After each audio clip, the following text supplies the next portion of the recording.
నిన్న వైసీపీ ఎంపీలు వైవి సుబ్బారెడ్డి నేతృత్వంలో హోంమంత్రి అమిత్ షాను కలిసి రాష్ట్రంలోని అనేక అంశాల మీద అయితే ఫిర్యాదు చేయడం జరిగింది. ఒకటి, రాష్ట్రంలో శాంతి భద్రతలు లేవని, జగన్మోహన్ రెడ్డికి భద్రత కల్పించడం లేదని ఫిర్యాదు చేయడంతో పాటు మరొక ఫిర్యాదు కూడా చేశారు. అదే డిఎస్సిలో అక్రమాలు జరిగాయి అనే ఒక ఫిర్యాదు చేశారు. అయితే ఇక్కడ మనం చర్చించాల్సింది ఏంటంటే, వీళ్ళు రాష్ట్రంలో చెబుతున్నటువంటి మాట ఒకటి, కేంద్రంలో కానీ కోర్టుల్లో కానీ చెబుతున్నటువంటి మాట మరొకటి. రాష్ట్రంలో ఏమంటారు, పేపర్ లీక్ అయింది, నారా లోకేష్ రాజీనామా చేయాలి, డిఎస్సిలో స్కామ్ జరిగింది అంటారు. కానీ కేంద్రం దగ్గరికి వెళ్ళి ఏమంటారు, స్కామ్ జరిగిందని కానీ లీక్ జరిగిందని కానీ కేంద్రంలో చెప్పరు.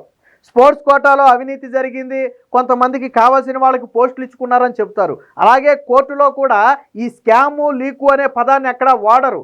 సేమ్ అక్కడ కూడా స్పోర్ట్స్ కోటా గురించి, స్పోర్ట్స్ కోటాలో ఇబ్బందులు ఉన్నాయి, అనర్హులకు స్పోర్ట్స్ కోటాలో పోస్టులు ఇచ్చారు, లేకపోతే బ్రిడ్జ్ గేమ్కి పోస్టులు ఇచ్చారని చెప్పి అవి చెబుతున్నారు తప్ప రాష్ట్రంలో పేపర్ లీక్ అయ్యింది అనే పదాన్ని కోర్టులో కూడా చెప్పటంలా. అంటే వీళ్ళు చెప్పేది ఒకటి, చేసేది ఒకటి. రాష్ట్రంలో మట్టికి అనిశ్చితి రేకెత్తించడానికి, కూటమి ప్రభుత్వాన్ని రాజకీయంగా అస్థిరపరచడానికి వీళ్ళు ఎంచుకున్న దారే పేపర్ లీక్ అయింది. నిన్నగాక మొన్న వీళ్ళు ధర్నా చేశారు. ఏమని ధర్నా చేశారు, కేంద్రంలో విద్యాశాఖ మంత్రి రాజీనామా చేశాడు, రాష్ట్రంలో మరి పేపర్ లీక్ అయింది కదా, ఎందుకు రాజీనామా చేయట్లేదని చెప్పి మాట్లాడారు. అంటే రాష్ట్రంలో ఏమంటారు, వీళ్ళు లీక్ అంటారు, కానీ ఇదే పదాన్ని కోర్టులో చెప్పలా. వైసీపీ ఎమ్మెల్సీ పర్వత్ రెడ్డి వేసినటువంటి పిటిషన్లో ఈ లీక్ అనే పదాన్ని అక్కడ చెప్పలా వాళ్ళు. పోనీ నిన్న కేంద్రానికి ఫిర్యాదులోనైనా సరే రాష్ట్రంలో పేపర్ లీక్ అయ్యింది అని చెప్పారా అంటే అక్కడ కూడా పేపర్ లీక్ అయిందని చెప్పాల. ఇక్కడేమో లీక్ అయింది అంటారు, కేంద్రం దగ్గరికి వెళ్ళినా కోర్టు దగ్గరికి వెళ్ళినా కానీ ఏదో అక్రమంగా ఉద్యోగాలు ఇచ్చారంటారు తప్ప పేపర్ లీక్ అయిందని చెప్పరు. అంటే అన్యాయం జరగటం వేరు, పేపర్ లీక్ అవటం వేరు. అన్యాయం జరగటం అంటే ఒక అర్హత ఉన్న వ్యక్తికి రావాల్సినటువంటి పోస్టు వేరొక వ్యక్తికి వచ్చింది అనుకోండి, దాన్ని మనం అన్యాయం అనొచ్చు. సుధాకర్ అనే వ్యక్తికి రావాల్సినటువంటి పోస్టు వేరొక వ్యక్తికి వేరే కారణం చేత వెళితే సుధాకర్ నిజంగానే అర్హుడైతే సుధాకర్కి అన్యాయం జరిగింది, ఆ వ్యక్తికి పోస్ట్ ఇచ్చారు మీరు అని చెప్పొచ్చు, ఇది అన్యాయం. కానీ పేపర్ లీక్ అంటే అలా కాదు. పేపర్ లీక్ అంటే వేరు. పేపర్ లీక్ అంటే ఎగ్జామ్ జరగటానికంటే ముందే కొంతమంది వ్యక్తులు రేపొద్దున రాబోయే పేపర్ ఏంటనేది తెలుసుకుని దానికి ప్రిపేర్ అయ్యి ఉద్యోగాలు పొందటం, లేదా వాళ్ళు 10 మందికి చెప్పి లీక్ చేయటం. సో పేపర్ లీక్ అనేది వేరు, అన్యాయం జరగటం అనేది వేరు. అన్యాయం అనే దాన్ని ప్రశ్నించవచ్చు, తప్పులేదు. నిజంగానే అర్హుడు అనేటువంటి వ్యక్తికి రాకుండా ఇంకో వ్యక్తికి వచ్చిందంటే కోర్టు ద్వారా న్యాయం పొందదు. కేంద్రంలో జరిగిన నీట్కి దీనికి లింక్ పెడుతున్నారు, ఎలా కుదురుద్ది నాకు అర్థం కాల. నీట్ పేపర్ అనేది లీక్ అయ్యింది, కేంద్రం ఒప్పుకుంది, నిందితులు కొంతమంది దొరికారు, అరెస్టు చేశారు, కేసు నడుస్తుంది, అక్కడ ఎగ్జామ్ రద్దు చేసి మళ్ళీ పెట్టారు. కానీ ఇక్కడ రాష్ట్రంలో టెట్ అయిపోయింది, డిఎస్సి అయిపోయింది, దాని ఫలితాలు అయిపోయాయి, పోస్టింగ్ అయిపోయింది, ఇప్పుడు లీక్ అంటున్నారు వీళ్ళు. లీక్ అయ్యింది అనడానికి ఎక్కడా ఆధారం లేదు.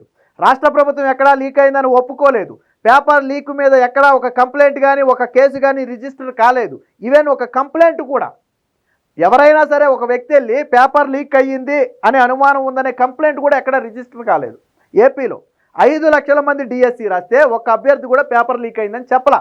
కొంతమంది హారిజంటల్ రిజర్వేషన్ వల్ల మాకు అన్యాయం జరిగింది అన్నారు తప్ప అది అర్థం కాకపోవటం వల్ల పేపర్ లీక్ అయిందని ఏ అభ్యర్థి చెప్పలా. మరి ఎవరు చెప్తున్నారు, వైసీపీ పార్టీ చెప్తుంది. సో దీనికి నేను ఆధారాలతో సహా ఒక ఉదాహరణ చూపిస్తా చూడండి మీకు. ఇది నిన్న ఈరోజు సాక్షిలో వచ్చినటువంటి వార్త.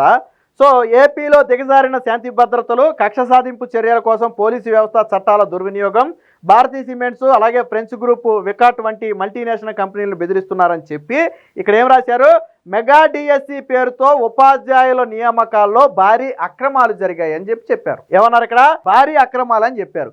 ఈ అక్రమాలు అంటే ఏంటి వివరణ అనేది కూడా సాక్షినే ఇచ్చింది, అది కూడా నేను ఒకసారి చూపిస్తాను. ఇది కూడా దాని కంటిన్యూషన్, దానిదే లోపల పేజీలో వచ్చింది. ఇక్కడ చూడండి, మిగతా ఆయన పక్కన పెడదాం. నియామకాల్లో భారీ అక్రమాలు అన్నారు కదా, ఆ అక్రమాలు ఏంటి ఇక్కడ చూద్దాం. టీడీపీ ప్రభుత్వం ఇటీవల నిర్వహించిన డిఎస్సి నియామక ప్రక్రియలో ముఖ్యంగా స్పోర్ట్స్ కోటా అమలులో పెద్ద ఎత్తున అవకతవకలు జరిగాయని ఎంపీలు ఫిర్యాదు చేశారు. అవినీతి చేతివాటం కారణంగా అర్హులైన నిరుద్యోగులకు తీవ్ర అన్యాయం జరుగుతుందని, ఇది రాష్ట్రంలోని నిరుద్యోగ యువతలో తీవ్ర ఆందోళనకు దారితీస్తుందని అమిత్ షాకు వివరించారు.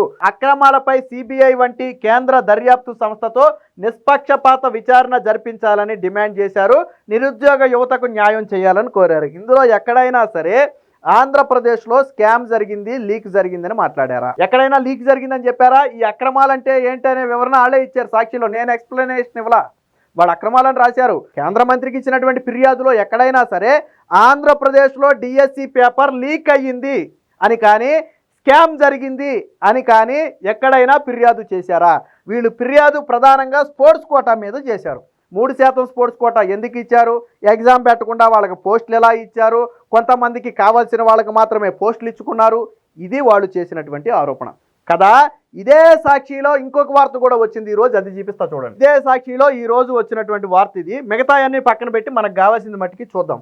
ప్రజాస్వామ్య దీక్షపై దమనకాండ, పచ్చ బ్యాచ్ రౌడీయిజం అని చెప్పి ఇక్కడికి రండి, అసలు మ్యాటర్కి రండి. మెగా డిఎస్సి 2025 స్కామ్ పై రాష్ట్ర వ్యాప్తంగా వైఎస్ఆర్సీపీ రిలే దీక్షలు. ఇక్కడ ఏమని రాశాడు? స్కామ్ అని రాశాడు. ఏమని రాశాడు? స్కామ్ అని రాశాడు. Scam or leak.